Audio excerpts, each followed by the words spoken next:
ہش، شور نہیں۔ عنایت کے لبوں پر سختی سے ہاتھ جمائے وہ سرد لہجے میں بولا۔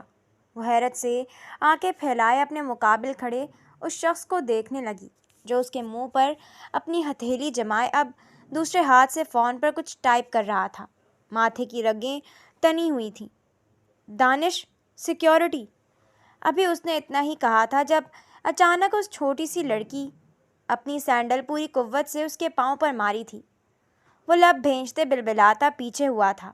اگلے لمحے وہ لڑکی تیزی سے باہر کی جانب لپکی تھی، جبکہ اسی لمحے حنان نے اسے کمر سے پکڑتے واپس پیچھے کھینچتے اپنا ہاتھ اس کے منہ پر جمایا تھا، اس طرح کہ اس لڑکی کی پشت حنان کے سینے سے لگی تھی۔ یقین کرو لڑکی، دل تو کر رہا ہے تمہاری گردن میں روڑ دوں، اور اگر ابھی تمہاری پھپھراہٹ بند نہ ہوئی تو میں اپنی دل کی بات پر عمل کرنے سے گریز نہیں کروں گا۔ وہ عنایت کے کان کے قریب غرایا تو پل بھر کے لیے عنایت کا وجود ساکت ہو گیا۔ اس وقت وہ ٹرائل روم میں بند تھے۔ وہ جب ٹرائل روم کے پاس سے کپڑے لے کر گزر رہی تھی، کسی کے اچانک اندر کھینچنے پر چیخنے لگی تھی۔ کسی نے اسے دیوار سے لگاتے اس کے منہ پر ہاتھ جمایا تھا۔ دراز قد کا مالک، وہ سفید رنگت کا حامل جوان جس نے چند لمحوں کے لیے عنایت کی سانسیں روک دی تھیں، اس شخص نے نظر بھر کر عنایت کو دیکھا تک نہ تھا، بس ماتھے پر بر ڈالے فون پر مصروف تھا۔ اپنی کمر پر اس کا ہاتھ محسوس کرتے عنایت کی کیفیت بگڑنے لگی تھی۔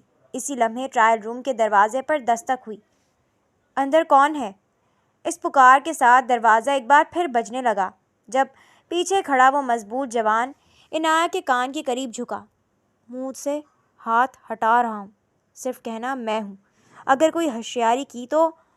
بات ادھوری چھوڑتے اس نے عنایت کی کمر سے ہاتھ ہٹایا، اور چند لمحے بعد وہ ہاتھ عنایت کے آگے آیا تو اس میں چھوٹا مگر تیز دھار چاقو تھا۔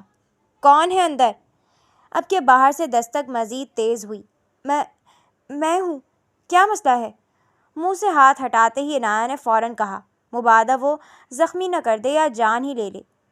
ساتھ کوئی اور بھی ہے اندر؟ باہر سے آواز آئی۔ یہ کیا بکواس ہے؟ شرم نہیں آ رہی آپ کو یہ پوچھتے ہوئے؟ عنایت نے فوراً کہا۔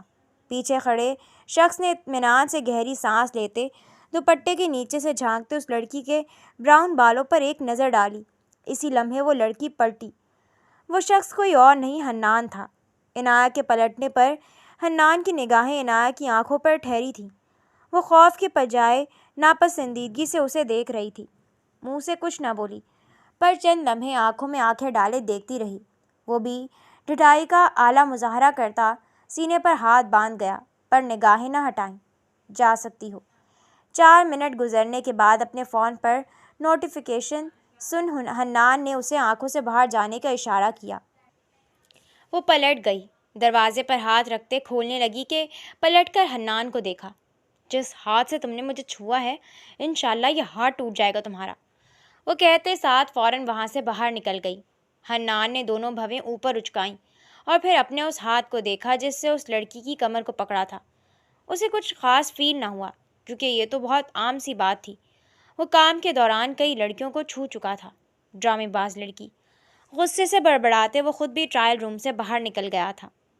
ایڈیٹ، گدھا، جاہل کہیں کا، اس کی ہمت کیسی مجھے چھونے کی؟ وہ مال سے نکلتی مستقل غصے سے کھول رہی تھی۔ باہر نکلتے ہی اسے آٹو نظر آیا۔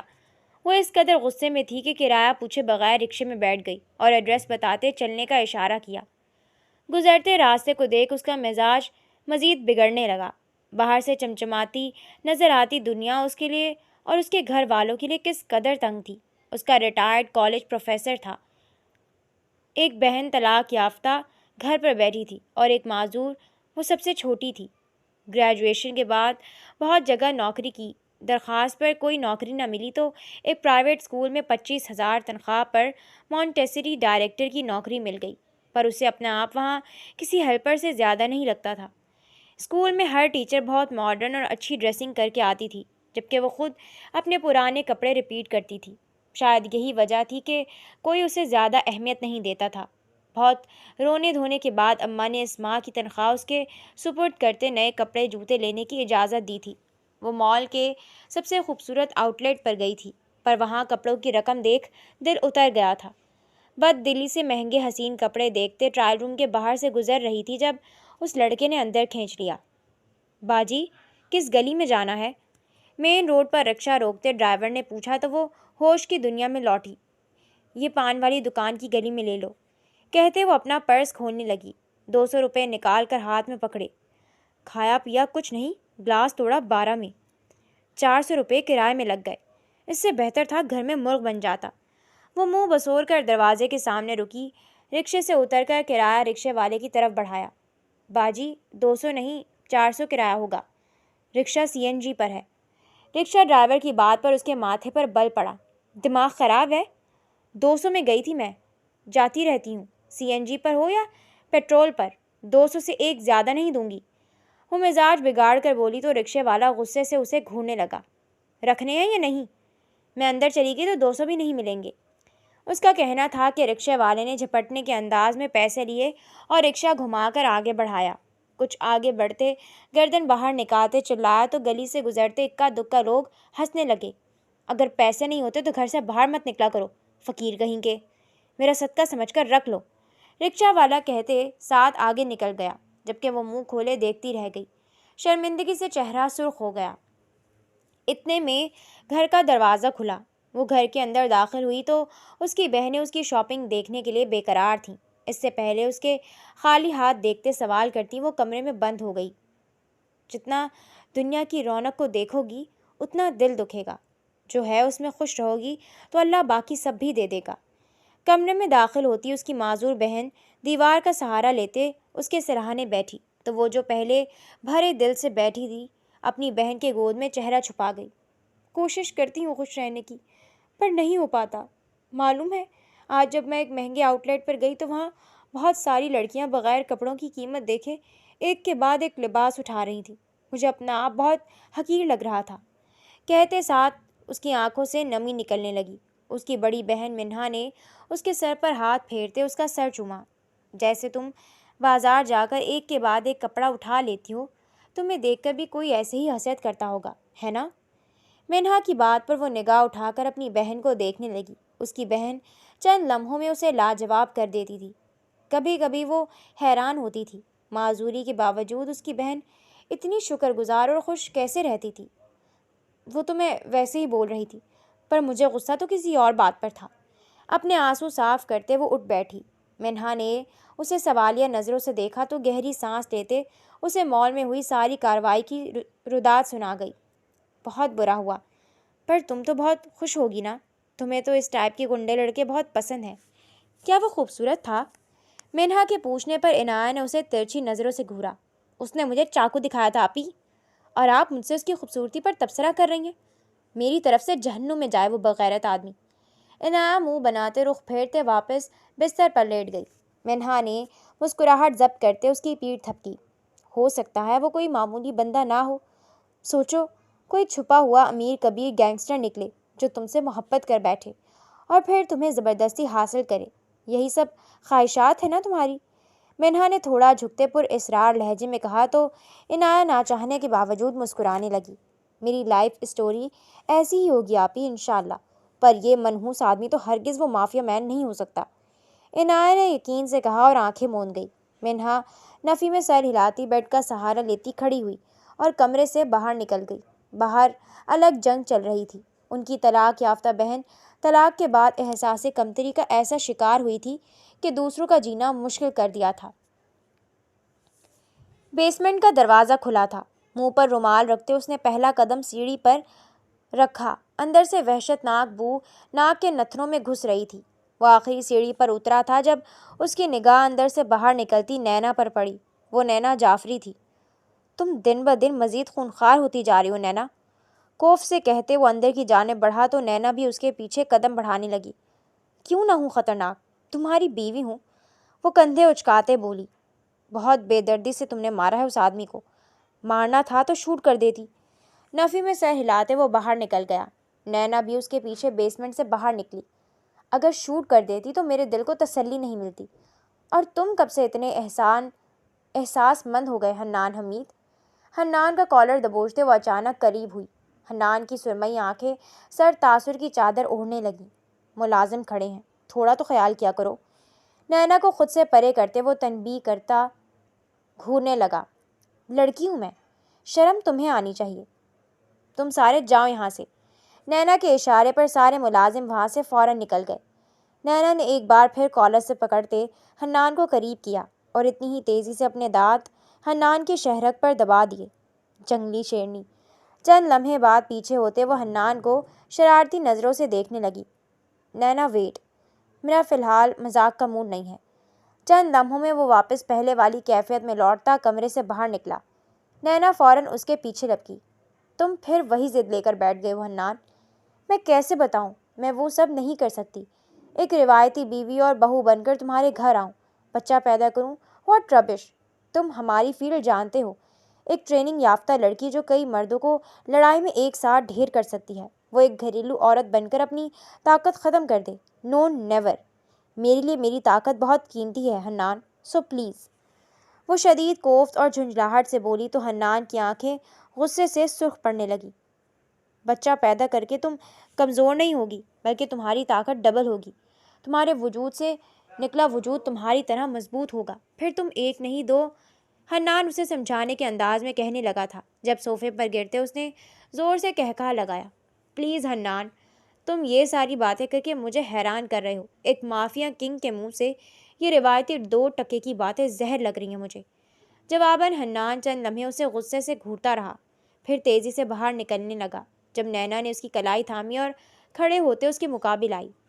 میں جانتی ہوں تمہارے گھر والے تمہیں پریشرائز کر رہے ہیں، پر تمہیں بھی سمجھنا چاہیے میں ان سب چیزوں کے لیے نہیں بنی حنان۔ تم نے شاید مجھ سے محبت بھی اسی وجہ سے کی تھی کہ میں باقی لڑکیوں سے الگ اور مضبوط تھی، رائٹ؟ نینا کے سوال پر حنان نے گہری سانس لی۔ تم ایک کام کرو، تمہاری ماں کو بہو اور تمہاری اولاد چاہیے۔ تم اپنی ماں کی پسند سے کسی بھی غریب یا مسکین لڑکی سے شادی کر لو، اس سے اولاد پیدا کر لو۔ تمہاری ماں کی خدمت کے لیے بھی گھر پر 24 گھنٹے کی ملازمت میسر ہو جائے گی۔ نینا کی بات پر اس کے ماتھے پر بل پڑے۔ تم جانتی ہو کیا کہہ رہی ہو؟ تم مجھے دوسری شادی کا کہہ رہی ہو نینا؟ حنان کو اس کی عقل پر شبہ ہوا۔ ہاں تو اس میں اتنی چونکنے والی کون سی بات ہے؟ میں جانتی ہوں میری جگہ کوئی نہیں لے سکتا۔ وہ تمہاری دوسری بیوی نہیں، بس ہماری ضرورت پوری کرنے کے لیے ایک استعمال کی چیز ہوگی، دیٹس آل۔ اس کے علاوہ تمہارے پاس کوئی دوسرا راستہ ہے تو بتا دو۔ نینا کے سوال پر حنان چند لمحے اسے خاموشی سے دیکھتا رہا اور پھر بازو سے ایک طرف کرتے باہر نکل گیا۔ نینا نے زور سے اپنی مٹھی بھینچی۔ نہ جانے کیوں وہ اتنی مضبوط ہونے کے باوجود انسیکیور ہو گئی تھی، چاہ کر بھی نہیں بتا پائی تھی کہ وہ کبھی ماں بن ہی نہیں سکتی تھی۔ شادی سے 2 سال پہلے اپنے باپ کے دشمنوں سے لڑائی کے دوران اس کے پیٹ میں بلیڈ لگا تھا، سیریس انجری تھی، وہ ماں بننے کی صلاحیت سے محروم ہو گئی تھی۔ ایک بار حنان کو اولاد مل جاتی پھر دوسری بیوی کو راستے سے ہٹانا اس کے لیے زیادہ مشکل نہیں تھا۔ بہت سے حادثات میں بہت سے لوگ مرتے تھے، حنان کی دوسری بیوی بھی مر سکتی تھی۔ اتنا اندازہ تو اسے بھی تھا کہ حنان کی ماں سے زیادہ حنان کو اولاد کی طلب تھی، جبھی تو پچھلے 4 سال سے وہ اسے بچہ پیدا کرنے پر فورس کر رہا تھا۔ بے شک وہ نینا کی وجہ سے نینا کے باپ کی کرسی پر بیٹھا تھا، مافیا کی دنیا میں اپنا خطرناک نام بنا چکا تھا، لیکن اندر سے کہیں نہ کہیں اب بھی وہ روایتی مرد والی سوچ باقی تھی جس میں اولاد ضروری ہوتی تھی۔ وہ رات 12 بجے کے قریب گھر میں داخل ہوا تھا، متوسط طبقے میں ایک چھوٹا مگر پر آسائش گھر میں صرف اس کی والدہ رہتی تھیں۔ والد کا انتقال 12 سال پہلے ہو چکا تھا جب یونی فرسٹ ایئر میں تھا۔ بہت احتیاط سے دروازہ کھولتے وہ گھر کے اندر داخل ہوا تھا۔ بہت خوش تھا کیونکہ اماں جان کے کمرے کا دروازہ بند تھا اور لائٹ بھی آف تھی۔ وہ جس کے نام سے پورا ملک ڈرتا تھا، وہ دنیا میں واحد صرف اپنی ماں کی ناراضگی سے ڈرتا تھا۔ کمرے کا دروازہ کھولتے وہ اندر داخل ہی ہوا تھا کہ زور سے آنکھیں میچ گئیں۔ اس کے بیڈ پر نیم دراز آنکھوں پر چشمہ لگائے اس کی ماں موبائل پر نیوز دیکھ رہی تھی۔ اس کی آمد محسوس کرتے ترچھی نظروں سے اسے گھورا۔ آج پھر لیٹ؟ میاں نواب، ایسی کون سی نوکری ہے جس کا کوئی وقت نہیں ہے، یا بے روزگار گھوم رہے ہو؟ اماں جان کے موبائل ایک طرف رکھنے پر حنان نفی میں سر ہلاتے ان کے مقابل بیٹھ گیا۔ تم کہیں غلط چیزوں میں تو نہیں پڑ گئے؟ انہوں نے تشویشناک انداز میں پوچھا تو حنان مسکراہٹ ضبط کرنے لگا۔ غلط چیزوں سے مراد؟ اس نے سنجیدگی سے پوچھا۔ چوری، ڈکیتی وغیرہ؟ میں نے صبح تمہاری جیب میں 5,000 کے کئی نوٹ دیکھے تھے، پر تم بنا بتائے گھر سے نکل گئے۔ اتنے پیسے کہاں سے آ رہے ہیں حنان؟ اور پڑوسن بتا رہی تھی اس کے بیٹے نے تمہیں مہنگے کپڑوں میں مہنگی گاڑی میں دیکھا ہے، گارڈز کے درمیان۔ اماں جان اب بہت زیادہ فکر مند نظر آ رہی تھی۔ اس پڑوسن کو تو ٹھکانے لگانا پڑے گا، وہ دانت پیستے بڑبڑایا۔ اتنی احتیاط کے باوجود کسی نے اسے دیکھ لیا تھا۔ کوئی واقف نہیں تھا کہ خوف و دہشت جس کے نام سے جڑا تھا وہ حنان آفریدی ابھی اپنی ماں کے سامنے بیٹھا حنان حمید ہی تھا۔ ایسا کچھ نہیں ہے ماں، میری حالت تو دیکھیں، 12 گھنٹے کی مزدوری کر کے آیا ہوں اور آپ دوسروں کی باتیں سن کر فضول شک کر رہی ہیں۔ وہ پیسے میرے نہیں تھے، مینیجر نے رکھوائے تھے، میں دینا بھول گیا۔ اور اس پڑوسن کے بیٹے نے خواب میں دیکھا ہوگا مجھے عالیشان گاڑی میں۔ یہاں تو چھوٹی سی گاڑی کے بھی دور دور تک آثار نظر نہیں آتے۔ وہ جھنجھلا کر کہتا کھڑا ہوا تو اس کی ماں نے گہری سانس لی۔ شوہر کے انتقال کے بعد بہت مشکل حالات میں اس کی ماں نے اسے بچا بچا کر پالا تھا، ورنہ قرض داروں نے تو ان کو نوچ کھانے میں کوئی کسر نہیں چھوڑی تھی۔ اچھا خیر، میں روز روز تمہارا انتظار نہیں کر سکتی، اس لیے اب چاہتی ہوں تمہاری فکر کرنے والی کوئی دوسری آ جائے۔ میں مزید تاخیر نہیں چاہتی، تمہیں کوئی پسند ہے تو بتا دو، ورنہ میں اپنی مرضی سے لے آؤں گی۔ ان کی بات پر حنان نے گہری سانس لی۔ نینا واضح جواب دے چکی تھی۔ 3 سال سے اپنی ماں کو ٹال ٹال کر اب وہ تھک چکا تھا۔ ٹھیک ہے، آپ کو جو پسند آئے اس سے کر دیں میری شادی، مجھے کوئی پسند نہیں ہے۔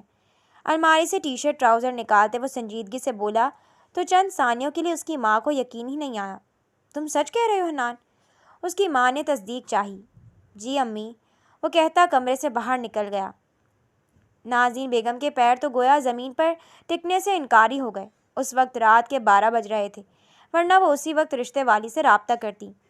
حنان کھانا کھا کر آتا تھا، اسی لیے وہ اسے آرام کرنے کا کہتی اپنے کمرے کی جانب بڑھ گئی۔ وہ کل سب سے پہلے کام رشتے والی سے رابطہ کرنے والی تھی۔ حنان فریش ہو کر بیڈ پر نیم دراز ہوا۔ آنکھوں میں نینا کا چہرہ گھومنے لگا۔ 12 سال پہلے کا وہ دن اس کے ذہن پر آج بھی تازہ تھا، جب باپ کے انتقال کو 12 دن بھی نہ گزرے تھے اور قرض دار ان کے دروازے پر آ پہنچے تھے۔ اس کے باپ نے مرنے سے پہلے ادھار لے کر اپنے دوست کے ساتھ نیا کاروبار شروع کیا تھا۔ کاروبار میں بہت منافع بھی ہوا تھا۔ اس کا باپ بہت خوش تھا۔ حالات بدلنے والے تھے جب اچانک باپ کا انتقال ہو گیا اور باپ کا دوست ان کا مال ہڑپ کر گیا۔ اس وقت وہ کمزور تھا، لڑ نہیں سکتا تھا، نہ باپ کے دوست سے نہ قرض داروں سے۔ اپنی ماں کے ساتھ وہ رات اندھیرے میں گھر چھوڑ کر نکلا تھا، پر راستے میں ہی قرض دینے والوں نے پکڑ لیا تھا۔ اس کی ماں 12 سال پہلے اتنی بوڑھی نہ تھی، اور اگر عورت بوڑھی بھی ہو جائے تو مرد کے لیے پرکشش ہی ہوتی ہے، اور اس رات بھی قرض داروں کی نگاہ اس کی ماں کے کامتے وجود پر ٹھہری تھی۔ حنان کو ڈنڈے سے مارتے انہوں نے ایک کونے میں دھکا دیا تھا اور گدھ کی طرح اس کی ماں پر جھپٹے تھے۔ اس وقت حنان کے ہاتھ میں کچھ فاصلے پر بڑا بیلچہ لگا تھا، اور پھر وہ وحشیوں کی طرح پے در پہ ان 2 مردوں کو مارنے لگا تھا جو اس ماں پر جھپٹے تھے۔ اپنے بیٹے کے اس قدر وحشیانہ خطرناک روپ کو دیکھتے نازنین بیگم خوف سے کانپنے لگی تھی۔ ایک تو موقع پر دم توڑ گیا تھا، دوسرا ادمری حالت میں تھا۔ حنان کی ماں ہوش کھو بیٹھی۔ وہ ان آدمیوں کو چھوڑتے اپنی ماں کی جانب لپکا تھا جب اس کی نگاہ کچھ فاصلے پر کھڑی سیاہ گاڑی پر پڑی تھی۔ گاڑی کا شیشہ نیچے تھا اور ایک آدمی سگریٹ کے گہرے کش لیتا اسے دیکھ رہا تھا، پھر اسے گاڑی میں بیٹھنے کا اشارہ کیا۔ حنان اپنی ماں کو بازو میں اٹھائے گاڑی تک لے آیا۔ سر پلیز ہیلپ می، میری ماں۔ وہ رونے لگا تو گاڑی میں بیٹھے آدمی نے بغور دیکھا۔ کچھ دیر پہلے وحشی بنے لڑکے کی حالت اب کسی معصوم بچے جیسی تھی۔ گاڑی میں بیٹھا آدمی کوئی اور نہیں سپتین شاہ تھا، انڈر ورلڈ مافیا کا جانا مانا نام، ایک مشہور و خطرناک گینگ کا لیڈر جو پاکستان کے ساتھ بھارت، بنگلہ دیش، ملیشیا اور اٹلی میں بھی راج کرتی تھی۔ نینا شاہ کا باپ۔ وہ بندوں کی پہچان رکھتا تھا۔ اسے حنان کے وحشی پن نے متاثر کیا تھا۔ اسے ایسے ہی بندوں کی ضرورت تھی۔ گاڑی میں بیٹھو۔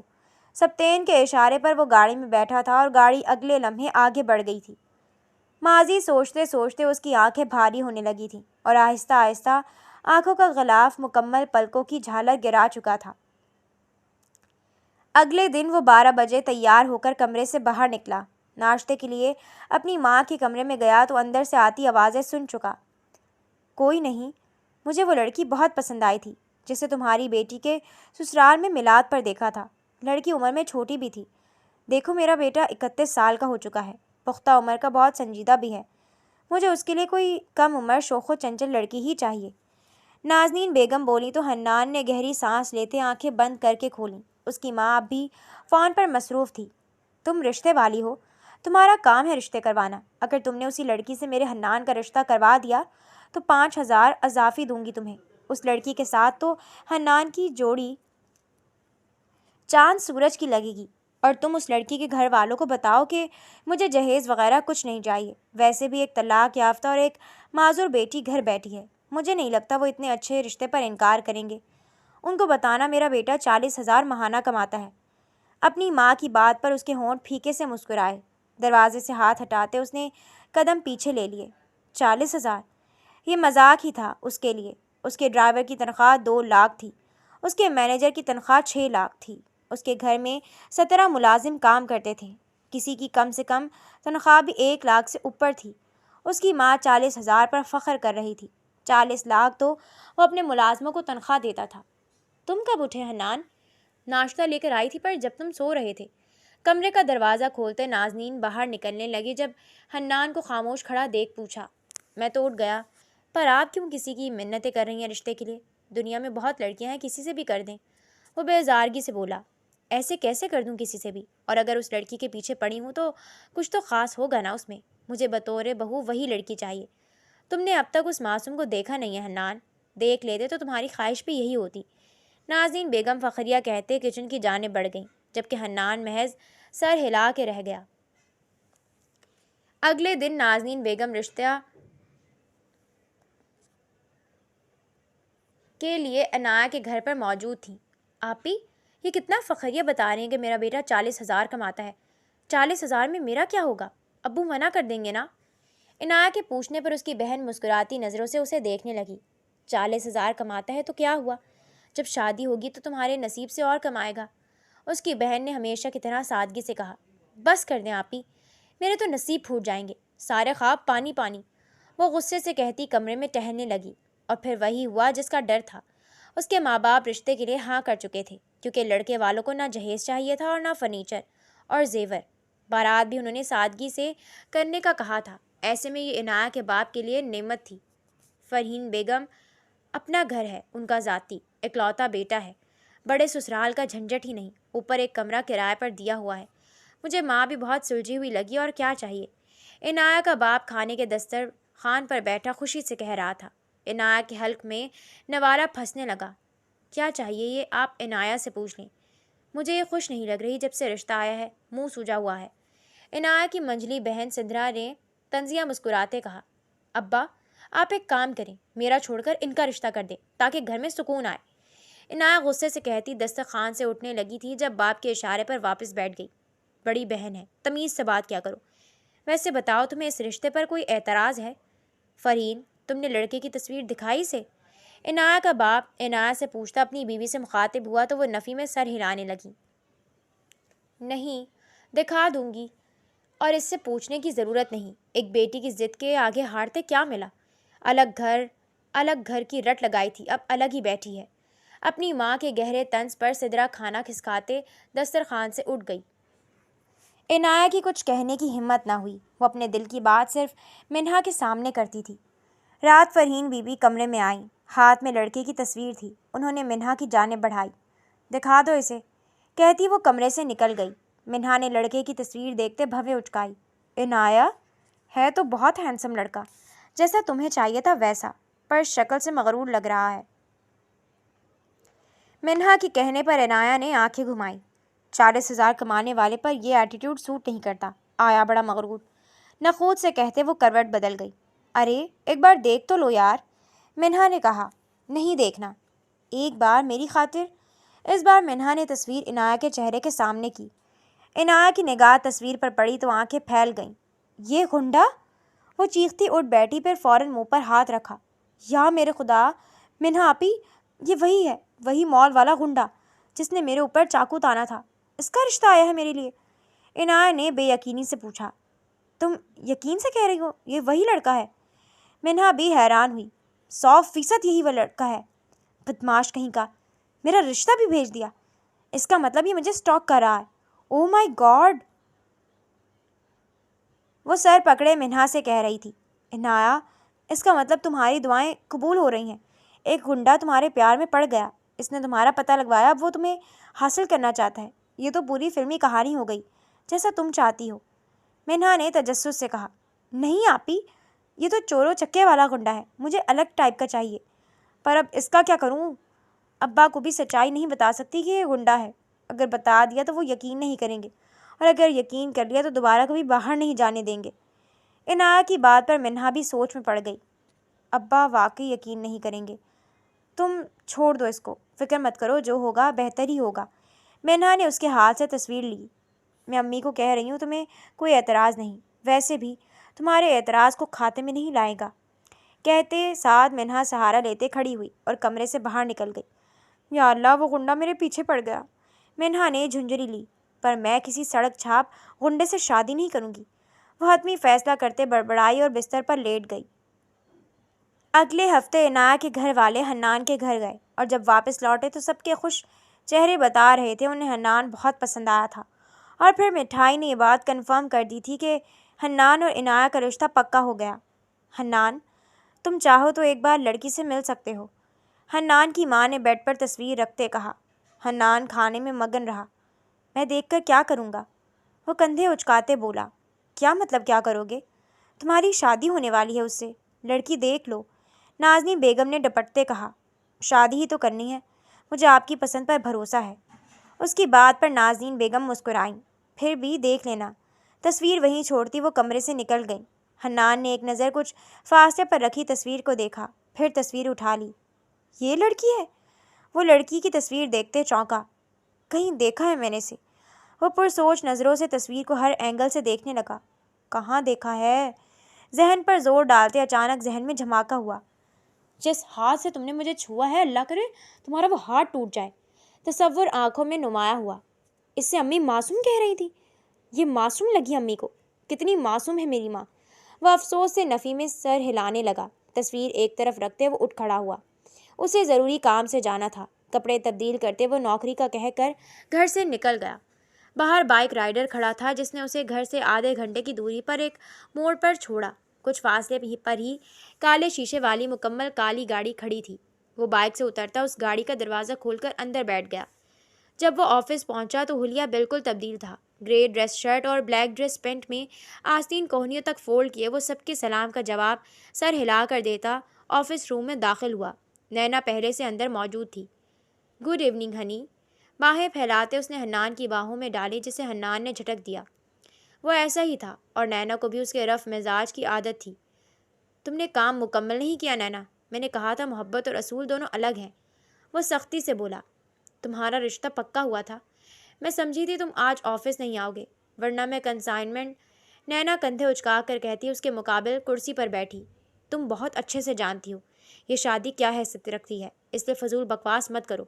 اور ایک بات، میں تمہارے باپ کی جگہ پر بیٹھا ضرور ہوں، پر تم جانتی ہو مزاجن میں اپنے سسر سے بہت مختلف ہوں۔ کام کے وقت پر میں رشتے نہیں دیکھتا۔ بیوی تم صرف گھر پر ہوگی نینا۔ اس کا لہجہ سخت ہوا۔ اوکے فائن، اب زیادہ مت سڑو، منہ بنا کر کہتی نینا آفس سے باہر نکل گئی۔ اٹلی سے آنے والی انلیگل کنسائنمنٹ اس نے کسٹم سے نکلوانی تھی جو 2 ہفتے سے اٹکی ہوئی تھی۔ ابا کو دیکھ رہی ہو آپی؟ اوپر وہ اس 2 نمبر گنڈے سے فون پر بات کر رہے تھے، اس سے شیروانی کا سائز پوچھ رہے تھے اور کہہ رہے تھے کہ اگر اپنی پسند سے لینی ہے تو پیسے دے دیں گے۔ کبھی ہم پر تو ایسے مہربان نہیں ہوتے، عنایا نے دانت پیستے کہا۔ نازنین بیگم نے ہتھیلی پر سرسوں جما دیا تھا۔ انہیں کچھ نہیں چاہیے تھا، اس لیے اماں ابا بھی جلدی شادی کے لیے مان گئے تھے۔ ہاں تو تمہیں بھی تو نازنین آنٹی شادی کے جوڑے کے لیے 30,000 دے کر گئی ہیں نا؟ منہا نے کہا۔ 30,000 دیے ہیں، 30 لاکھ نہیں۔ اب امی لے کر جائیں گی مجھے کل لوکل مارکیٹ، 15,000 کا جوڑا دلا کر باقی 15,000 سے گھر میں پہننے کے کپڑے دلا دیں گی۔ وہ غصے سے بھری تھی۔ آپی، میں شادی نہیں کروں گی، دیکھ لینا، میں نے اپنی زندگی میں آگے بڑھنا ہے، نوکری کرنی ہے، اپنی خواہشات پوری کرنی ہے۔ جیسے ساری زندگی امی نے اپنے دل کو مارتے گزاری ہے، میں تو ویسے بالکل نہیں گزاروں گی۔ وہ کہتے کمرے سے نکل گئی۔ منہا نفی میں سر ہلا کر رہ گئی۔ رات کھانے کے بعد ابا چھت پر بیٹھے پکوان والے سے بات کر رہے تھے جب وہ چھت پر گر گئی۔ ابا میرے پاس بیلنس نہیں ہے، ضروری کام سے دوست کو فون کرنا تھا۔ اس کے کہنے پر اس کے باپ نے فون اس کے ہاتھ میں پکڑا دیا۔ اس نے دوست کو کال کرنے کے بہانے بڑی تیزی سے حنان کا نمبر حفظ کیا اور فون واپس کرتے نیچے اتر گئی۔ اب اسے رات سب کے سونے کا انتظار تھا، پھر وہ حنان سے خود نپٹتی۔ مجھے تم سے ملنا ہے۔ بستر پر لیٹتے اس نے دوسرا فون نکالا تو سب سے اوپر کسی انجان نمبر سے میسج جگمگایا۔ وہ نظر انداز کر گیا۔ یہ نمبر ہر کسی کے پاس تھا، محلے میں بٹا ہوا تھا۔ وہ موبائل سائڈ میں رکھتے اپنے منہ پر بازو رکھتے لیٹ گیا۔ نینا کو اس کے رشتہ ہونے کی خبر سے بھی کوئی فرق نہیں پڑا تھا۔ اسے بہت عجیب محسوس ہوا تھا۔ سر جھٹکتے اس کا ذہن نینا میں ہی الجھا ہوا تھا جب اس انجان نمبر سے فون کال آنے لگی جس سے ملاقات کا پیغام موصول ہوا تھا۔ کیا مصیبت ہے؟ غصے سے بڑبڑاتے اس نے فون اٹھا کر کان سے لگایا۔ حنان بات کر رہے ہیں؟ آگے سے زنانی آواز پر وہ کچھ چونکا، بے اختیار ماتھے پر بل پڑے۔ گھڑی میں وقت دیکھا تو رات کے 1 بج رہے تھے۔ کون؟ سخت لہجے میں دریافت کیا۔ زیادہ انجان مت بنو، اچھے سے جانتی ہوں تمہارے پاس میرا نمبر پہلے سے ہوگا۔ جو انسان مجھے اسٹاک کر کے اپنی اماں کو میرے گھر رشتہ دے کر بھیج سکتا ہے، اس کے لیے نمبر حاصل کرنا کون سی بڑی بات ہے؟ وہ غصے سے بولے گئی۔ حنان کے ماتھے پر بل پڑے۔ ایک لمحے کے لیے فون کو گھورتے کال کاٹنے لگا، لیکن پھر اس لڑکی کی خوش فہمی کو دور کرنا ضروری سمجھا۔ بہت زیادہ خوش فہم لڑکی ہیں آپ۔ میں آپ کو اسٹاک کروں گا؟ تو کیوں اسٹاک کروں گا؟ اس کی وجہ بھی جاننا چاہوں گا۔ حنان کے الٹے سوال پر دوسری جانب چند لمحے کے لیے خاموشی چھا گئی۔ کیونکہ میں خوبصورت ہوں۔ اس کی بات پر حنان کے ہونٹ یکدم سکڑے۔ وہ حسین تھی۔ بے اختیار اس نے عنایہ کا موازنہ نینا سے کیا تھا، اور 100% نینا عنایہ سے کہیں زیادہ حسین تھی۔ آپ کو لا علاج مرض ہیں۔ افسوس کے ساتھ خوش فہمی کا کوئی علاج نہیں۔ مجھے آپ سے ملنے میں یا بات کرنے میں کوئی دلچسپی نہیں۔ کہتے ساتھ وہ بے عزت کرنے والے انداز میں رابطہ منقطع کر چکا تھا۔ دوسری جانب وہ پتھر ہو کر رہ گئی تھی۔ کچھ لمحے سمجھ نہ آیا کہ ساتھ ہوا کیا تھا۔ اس نامراد کی اتنی ہمت یہ میری کال کاٹے؟ غصے سے کہتے اس نے دوبارہ کال ملائی، پر حنان نے کال ریسیو نہ کی۔ اگر تم نے میری کال نہیں اٹھائی تو میں سب کو بتا دوں گی کہ تم غنڈے ہو، چاقو لے کر لوگوں کو لوٹتے ہو۔ میسج پڑھتے حنان کے ماتھے پر بل پڑا۔ شاید وہ لڑکی جانتی نہیں تھی کہ کس سے الجھ رہی تھی۔ حنان نے کال بیک کی۔ اپنی دھمکی کے کارآمد ہونے پر عنایہ مغرورانہ مسکرائی۔ تم مجھے دھمکی دے رہی ہو؟ وہ آپ سے تم پر آیا تھا۔ ہاں، اور مجھے ہلکے میں مت لینا، میں ایسا کر گزروں گی۔ وہ دو بدو بولی۔ اور اس سے میرا کچھ بگڑ جائے گا؟ وہ طنزیہ مسکرایا۔ دیکھو، مجھے تم جیسے غنڈے میں کوئی دلچسپی نہیں۔ تمہیں نہیں ملنا مت ملو۔ فون پر میری بات کان کھول کر سن لو، میں تم سے شادی نہیں کرنا چاہتی۔ بہتر ہے تم اپنا رشتہ واپس لے لو، سمجھے؟ اپنے تراشیدہ ناخن دیکھتے لاپرواہی سے کہا۔